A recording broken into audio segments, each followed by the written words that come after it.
la situation en service de nationalité. Je ne sais pas vraiment ce qui se passe là-bas, mais toujours est-il qu'il y a de plus en plus de Togolais qui se plaignent des prestations des services de nationalité. Nous ne sommes pas un pays assez grand en termes de population. On est 8 millions d'habitants et de ces 8 millions d'habitants, je présume que 30% de ces 8 millions d'habitants ont déjà leur nationalité, ou peut-être 40%. Et aujourd'hui, les jeunes qui sont là, qui sont au collège, au lycée, ou qui viennent d'arriver à l'université, qui ont besoin de ce document-là pour faire des démarches administratives. Aujourd'hui, ces jeunes ou bien ces compatriotes sont confrontés à un grand souci au niveau du service des nationalités. J'en ai déjà parlé une fois, mais plus que les interpellations reviennent toujours, la question de savoir pourquoi un pays comme le Togo, un tout petit pays comme le Togo, on ne parle pas encore du Ghana où les gens sont à 20 millions, 30 millions d'habitants, de la Côte d'Ivoire ou du Nigeria où il y a des centaines de millions d'habitants. Nous sommes au Togo, à peine 8 millions d'habitants, et que le service de nationalité n'est pas en mesure de délivrer la nationalité à des gens qui en font la demande dans un temps requis pour que ces gens-là puissent aller faire les formalités administratives. Il y a un problème. Il faut interpeller le ministère de la Justice, puisque le service de nationalité est sous l'autorité du ministère de la Justice, M. Adjourovi. Je ne sais pas ce qui se passe réellement au niveau du service de nationalité, mais il faut prendre vraiment les dispositions pour que les Togolais qui cherchent à obtenir leur nationalité pour faire d'autres démarches administratives, parfois pour passer des concours, puissent avoir ce document en un temps record. Si la personne que vous avez mis là-bas n'est pas efficace, s'il n'y a pas suffisamment de matériel pour concevoir le document, il faut investir. Il faut investir. C'est des services qui ne doivent pas traîner quand même pour les citoyens quand on demande la nationalité, parce que ces difficultés-là entraînent forcément la corruption. Puisque les gens n'obtiennent pas le document à temps, ils sont bien obligés d'aller donner de l'argent à X, Y pour pouvoir obtenir leur certificat de nationalité. Donc, parce que j'ai été encore interpellé que j'en parle, et voilà, donc il faut que le service de nationalité puisse bouger un peu, s'il vous plaît. On vous supplie, les citoyens n'en peuvent plus de cette lenteur. Je ne parlerai pas d'incompétence, mais de cette lenteur-là, ils n'en peuvent plus. Donc voilà. Alors, il y a une autre compatriote qui m'a interpellé aussi par rapport à un fait qu'elle a vécu à l'aéroport. Elle s'en est sortie tellement choquée. C'est toujours la corruption, hein.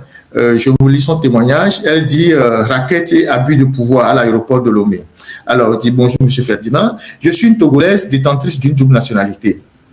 Lors d'un récent voyage au Togo, j'ai présenté mon passeport étranger ainsi que ma carte d'identité togolaise.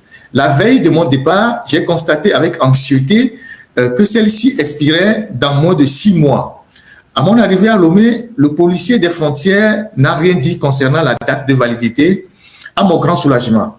Il m'a cependant demandé un cadeau avant de me laisser passer. Donc, c'est la corruption. Un cadeau avant de me laisser passer. Une semaine plus tard, j'ai déposé une demande de renouvellement de ma carte nationale d'identité. Après 3 semaines sans nouvelles, on m'a expliqué au commissariat que l'administration fonctionnait au ralenti en raison des élections législatives à venir, suivies peu après par l'annonce choquante du changement de régime électoral. Après 2 mois d'attente, je n'avais toujours pas reçu ma nouvelle carte d'identité. Le jour de mon départ, voyageant avec ma mère âgée de 91 ans en fauteuil roulant, j'ai présenté mon passeport étranger et ma carte d'identité périmée à l'aéroport. Le policier m'a alors affirmé que je ne pouvais pas quitter le territoire sans visa togolais, ma carte étant expirée. J'ai présenté mon reçu de dépôt de demande de renouvellement de ma carte d'identité au policier et lui a expliqué la situation. Mais il n'a rien voulu entendre. J'étais perplexe. Pourquoi aurais-je besoin d'un visa pour quitter mon pays, le Togo, alors que j'étais sur le point d'embarquer? Face à mon insistance, il a fait appel à un chef qui est arrivé et de manière agressive, le chef m'a ordonné de me mettre de côté pour réfléchir afin de ne pas rater mon avion. Je savais pertinemment qu'il voulait me soutirer de l'argent et j'étais déterminé à ne rien céder. Un système de corruption organisé pendant la demi-heure où nous étions ignorés, assises sur le côté avec ma mère et ma cousine, j'ai assisté à un spectacle révoltant au poste de police.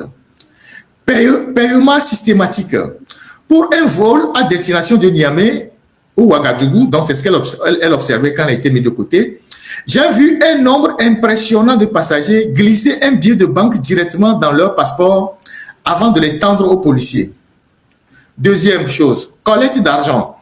Toutes les 10 ou 15 minutes, un employé de l'aéroport venait récupérer un sac en plastique qui contenait de l'argent collecté par les agents.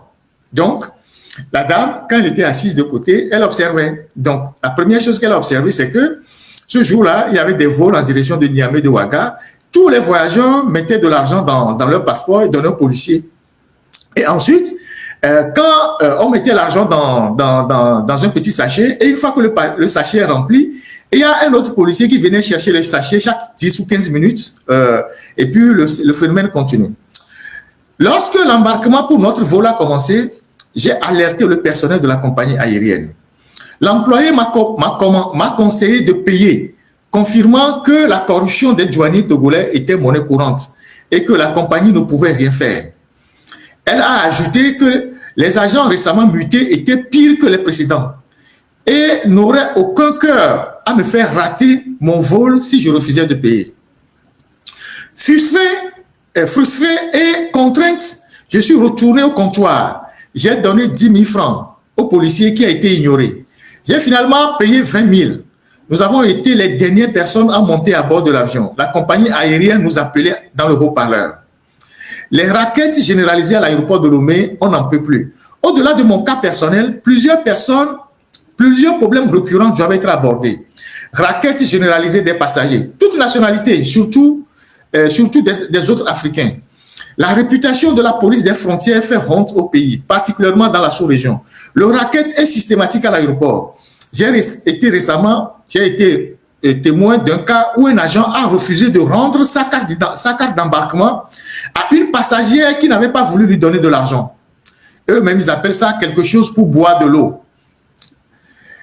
Les bordereaux de bagages qui sont collés sur la carte est obligatoire pour sortir de la zone d'arrivée. Dans ce cas précis, nos bagages ne sont pas arrivés et cette dame en avait besoin pour une réclamation. Deuxième chose, la pagaille de la zone commerciale au départ. Juste après les contrôles de police, la zone d'embarquement vers la gauche est un bazar. Des stands de fortune, vieux et sales, s'apparentent à un marché ou un souk. Les souks, souvent, c'est des marchés qui sont dans les pays arabes. Vendant des pagnes, des sacs ou autres marchandises de marché. Cela crée un désordre visuel.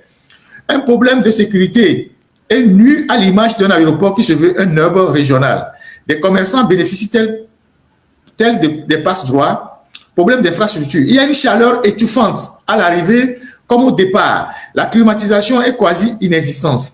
À quoi servent les taxes aéroportuaires élevées, prélevées sur chaque passager si les infrastructures de base ne sont pas entretenues? Donc, voilà le message que cette dame m'a envoyé par rapport à l'aéroport international Gnassingbé Eyadema de Lomé, où évidemment les policiers généralement vous abordent et vous disent voilà, il faut donner quelque chose parce qu'eux ont besoin de boire. Et ensuite, s'il y a un petit souci avec vos papiers, ils sont prêts même à vous faire rater le vol tant que vous ne leur donnez pas de l'argent. Et généralement, ils sont très agressifs alors qu'ils sont à l'aéroport. L'aéroport, c'est la porte d'entrée et de départ dans un pays. Les agents, tous ceux qui travaillent là-bas devaient être des gens assez courtois, hein, qui parlent avec les clients ou les passagers avec beaucoup de respect. Mais ce n'est pas le cas. Et pourtant, cet aéroport, il y a plein de caméras. Il y a plein de caméras dans cet aéroport. Et la seule chose que les caméras ne voient pas, c'est l'argent qu'on glisse aux policiers. La seule chose que les caméras de l'aéroport de Lomé ne voient pas, c'est l'argent qu'on glisse aux policiers. Donc, dès qu'on glisse l'argent aux policiers, les caméras sont éteintes. Les caméras ne voient pas ça. Et dans un pays où on parle de lutte contre la corruption, le premier voyageur qui arrive dans le pays, qui entre sur le territoire, la première chose à laquelle il est confronté, c'est la corruption. On veut lui prendre de l'argent, lui soutirer de l'argent. Et c'est dommage pour notre pays. Et beaucoup de gens en parlent. Il y a eu un Togolais qui a eu un souci avec un policier à son départ pour les États-Unis. Le policier a exigé pour cette histoire de visa qu'ils ont créé à lui prendre de l'argent. Et beaucoup d'argent, je pense que c'est même 300 000. Et le gars a mis tellement la pression, je n'ai plus les détails de l'information, il y a 2 ans ou 1 an et demi. Et le gars a cédé à sa demande, mais le gars a dit qu'il va lui faire un Western Union. Il lui a fait le Western Union sur place. Il lui a fait ça avec le système automatique américain. Il lui a fait le Western Union. Il lui a donné tous les éléments avant qu'il ne laisse le monsieur monter dans l'avion. Une fois que le monsieur est monté dans l'avion, et dès que l'avion arrive aux États-Unis, il annule le Western Union. Le policier va à la banque ou à l'agence pour retirer l'argent. On lui a dit que la transaction a été annulée par la personne. Vous voyez? Et donc, voilà ce qui se passe dans notre pays. Un racket systématique. Mais bon, c'est dommage que dans un aéroport, il y a des choses comme ça qui se passent et que personne ne dit rien. Concernant toujours les rackets, voilà, je vous avais parlé du Trésor, au Trésor, au niveau du ministère des Finances, où il y a un braquage systématique des entrepreneurs qui déposent leurs factures. J'en avais parlé, mais le phénomène continue et je pense que Fogna Singbe, avec ses fameuses commissions anticorruption, il doit les déployer à ces endroits-là pour traquer les voleurs. Et cela pose le problème de la déclaration des biens. Vous avez des gens aujourd'hui qui sont dans l'administration, qui sont dans les ministères, qui sont soit des DAF, soit quoi, qui ont des patrimoines immobiliers incroyables, alors que leurs salaires ne peuvent même pas leur permettre, au bout de toute leur carrière, d'avoir 2 maisons. Des gens sont au ministère dans les ministères, juste parce qu'ils sont des comptables, ou ils sont des DAF, ils ont une dizaine de maisons, de domiciles à Lomé, ils ont des patrimoines immobiliers et fonciers inimaginables, alors qu'ils sont que des simples fonctionnaires. Et depuis, on refuse d'appliquer cette histoire de déclaration des biens. Et donc, quand vous avez le Trésor, les gens qui sont au Trésor, en commençant par le directeur général du Trésor, M. Adjabo Ekpao, qui est le directeur du Trésor, qui normalement devait être la personne qui doit veiller à l'éthique dans la gestion quotidienne du dit Trésor, et que c'est sous sa responsabilité qu'on organise le racket des entrepreneurs, des opérateurs économiques qui déposent leurs factures au Trésor avec son élément qui s'appelle Tinalare, qui est le directeur des opérations bancaires, plus tous les comptables payeurs qui sont au Trésor aujourd'hui, qui prennent systématiquement 10% sur toutes les factures que vous déposez. 10%. Vous êtes opérateur économique, vous êtes entrepreneur, vous avez des factures que l'État doit vous payer, vous déposez les factures au Trésor public, vous devez payer 10%. Alors que ceux qui travaillent au Trésor ont déjà beaucoup d'avantages. Quand on travaille au ministère des Finances, on a déjà beaucoup d'avantages. C'est des gens qui ont des primes trimestrielles, qui ont des primes de je ne sais pas quoi. C'est comme les gens qui travaillent à l'OTR. Ils ont suffisamment de primes. Mais c'est eux qui organisent la corruption. Aujourd'hui, c'est devenu une norme au Trésor public. Ils ont aussi le 13e mois. Merci aussi pour celui qui a fait le commentaire. Ils ont des primes trimestrielles. Ils ont aussi le 13e mois. Mais c'est eux qui organisent le racket systématique des opérateurs économiques. Et aujourd'hui, vous avez tellement d'opérateurs économiques qui se plaignent du braquage qui a lieu au Trésor public.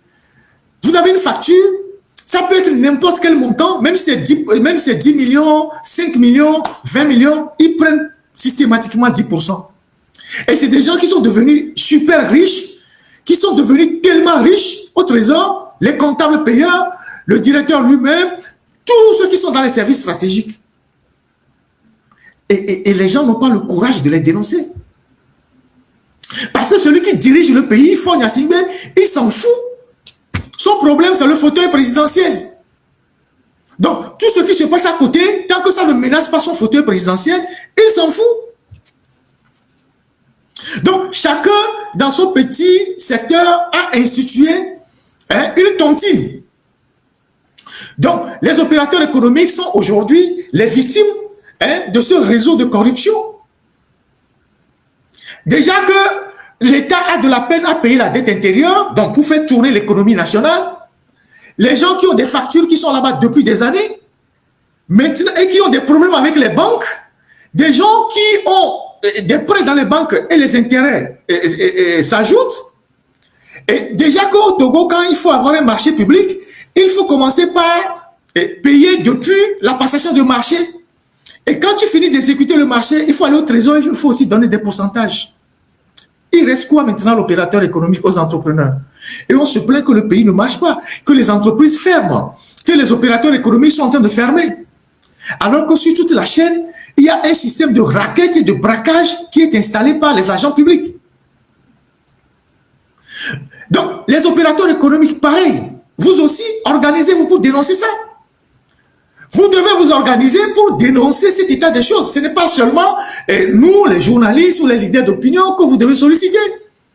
Je comprends que vous ne pouvez pas le faire publiquement parce que beaucoup d'entre vous, vous avez des acquaintances avec UNIR, vous avez des pieds dans UNIR, ou vous prenez les marchés, vous avez peur que, bon, en dénonçant ça, on va plus vous donner des marchés. Mais organisez-vous pour dénoncer ça. Puisque vous fermez vos entreprises. L'OTR aussi à vous tous. Vous avez les crédits dans les banques. Finalement, vous travaillez à ne rien gagner au bout des marchés que vous livrez à l'État. Donc, voilà aussi un phénomène qui se déroule aujourd'hui au Trésor public, où vous avez les comptables payeurs qui sont devenus des coupeurs de route. Des coupeurs de route, carrément. L'expression n'est pas si forte. Les coupeurs de route, des braqueurs d'opérateurs économiques. Et qui se font systématiquement de l'argent. Et les gens ne s'en cachent même plus. Ce n'est même plus un phénomène qui choque les gens. Les gens ne s'en cachent plus. Vous avez une facture, il faut payer. Si vous refusez de payer le 10%, votre facture peut rester là-bas 5 ans, 6 ans. Et vous voulez que l'économie nationale se développe avec ces genres de pratiques qui ne sont dénoncées par personne, ni combattues par la justice, et la commission anticorruption. À plus, il y a je ne sais pas quoi. Mais ce n'est pas possible. Enfin, bon, moi j'en parle. Hein. Alors, je passe. Il y a un scandale actuellement qui touche un grand scandale qui touche un canton dans la préfecture de Yoto, le canton de Balavé-Tchadomé. Je pense que c'est ce canton-là, dont le chef canton, ou c'est le chef du village, je ne sais plus, un certain je retrouve le nom, Gadjezo, voilà, Gadjezo Loki, voilà, c'est Loki, c'est pas Loki, Loki, je pense que c'est le nom, le chef du village, voilà, Gadjezo Loki, voilà. Ce chef est décédé, il était malade et il a été hospitalisé à l'hôpital de Palimé pendant quelques jours. Et comme cela n'allait pas bien, ils l'ont emmené à Lomé dans une clinique qui est à côté de Air Burkina, dont je me garde de citer le nom pour ne pas leur faire une mauvaise publicité. Et donc, le chef a été admis dans cette clinique-là et il a été amputé d'un membre inférieur droit, amputation transtibiale du membre inférieur droit. Et par la suite, le chef est décédé. Quand le chef est décédé, la famille voulait envoyer le corps à la morgue à Képé. C'est ça, non? Il y a une morgue à Képé. Et la clinique s'est opposée parce que l'hospitalisation du chef dans cette clinique a coûté 1 800 000 francs CFA. Donc, l'hospitalisation a coûté 1 800 000 francs CFA. Et la clinique a dit elle est dans son droit absolu, que tant que la famille ne verse pas l'argent, ils ne vont pas libérer le corps. Donc, la clinique a envoyé le corps à Dr Talafia, puisqu'il y a une morgue là-bas, sous scellé. Donc, le corps a été envoyé à Dr Talafia, où le corps a été scellé là-bas. Et Dr Talafia, effectivement, a demandé à la famille de payer aussi les frais de la morgue. Donc, les frais de la morgue, 85 000 francs pour la démission du corps. Et puis, les jours qui suivent, la première semaine, 6 000 francs, 7 000 francs, 10 000 francs par jour selon la première, deuxième, troisième semaine. Donc, le corps est actuellement à Dr Talafia. Le drame dans cette histoire, c'est que la communauté de ce canton-là, les gens du village, ils sont partis voir le préfet de Cloto pour lui exposer le problème en disant, voilà, le corps du chef est saisi et se trouve à la morgue de Dr Talafia. Nous n'avons pas d'argent pour payer et récupérer le corps. Le préfet leur dit, la préfecture aussi n'a pas d'argent, il faut voir si vous pouvez vendre des terres pour pouvoir aller payer la morgue et récupérer le corps. Le problème, c'est que dans ce canton-là, de Balavé-Tchadomé, dans le Cloto, toutes les terres sont déjà vendues. Je vous ai parlé de l'accaparement des terres. Toutes les terres du village sont déjà vendues. Ils ont déjà vendu toutes les terres du village. Il n'y a plus de terres à vendre. Alors le préfet leur dit, comme il n'y a plus de terres à vendre, il faut vendre les réserves administratives. C'est un préfet qui dit ça. Le préfet qui est le représentant du pouvoir central, qui doit veiller sur la préservation des réserves administratives. Le préfet dit, s'il n'y a plus de terre, il faut voir si vous pouvez vendre une partie des réserves administratives pour aller chercher le corps. Et depuis que le chef est décédé, les villageois et la famille, ils sont aujourd'hui désemparés. Donc, ils ne savent pas à quelle fin se vouer, et le corps est saisi. Le corps du chef Gadiezo Loki est saisi actuellement à la morgue, est sous-scellé à la morgue de l'hôpital Dr Talafia. Mais il n'est pas décédé à Dr Talafia, il est décédé dans une clinique à côté de Air Burkina. Donc, voilà des choses qui se passent au Togo, qui sortent de l'entendement. Maintenant, le ministère de l'administration territoriale, chez Awaté là-bas, il y a beaucoup d'argent. Il y a tellement d'argent là-bas que cette semaine, ils se sont encore partagés 30 millions de l'EPAM. Au moins, ils peuvent dégager 2 millions pour donner à la famille pour aller enterrer le corps. Donc, vous voyez, quand les gens, ils vendent tout dans leur village, ce qui leur arrive. Donc, ce chef-là, aujourd'hui, ils n'ont même plus de terre dans le village à vendre pour pouvoir enterrer le chef.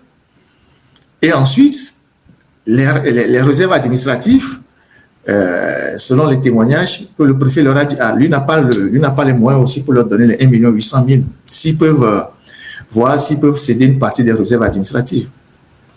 Donc c'est une situation cocasse qui se passe actuellement dans ce canton-là, le canton de Balavé-Tchadomé, c'est dans le Cloto, et le chef de ce village est actuellement à la morgue de Dr Talafia. Le corps est saisi. Et donc, tant que la clinique n'est pas rentrée dans ses droits, la clinique ne libère pas le corps. Visiblement, Dr Talafia a signé des partenariats avec quelques cliniques. Comme ils ont une morgue, ils veulent faire des affaires. Quand quelqu'un décède dans une morgue, il envoie à Dr Talafia. Donc, c'est comment on appelle ça? C'est la recherche des cadavres pour faire tourner les morgues. Peut-être que c'est la chose qui marche le mieux aujourd'hui à Lomé. Donc, voilà. Et donc, c'est le cas de ce chef-là qui est à la mort. J'ai des documents, mais bon, secret médical exigeant, je ne peux pas les diffuser ici. C'est pas c'est pas journalistiquement, c'est pas éthique pour un journaliste de diffuser des secrets sur le plan médical. C'est d'ailleurs pourquoi je ne veux pas nommer directement la clinique. Mais j'ai indiqué la clinique, tout le monde peut savoir de quelle clinique il s'agit.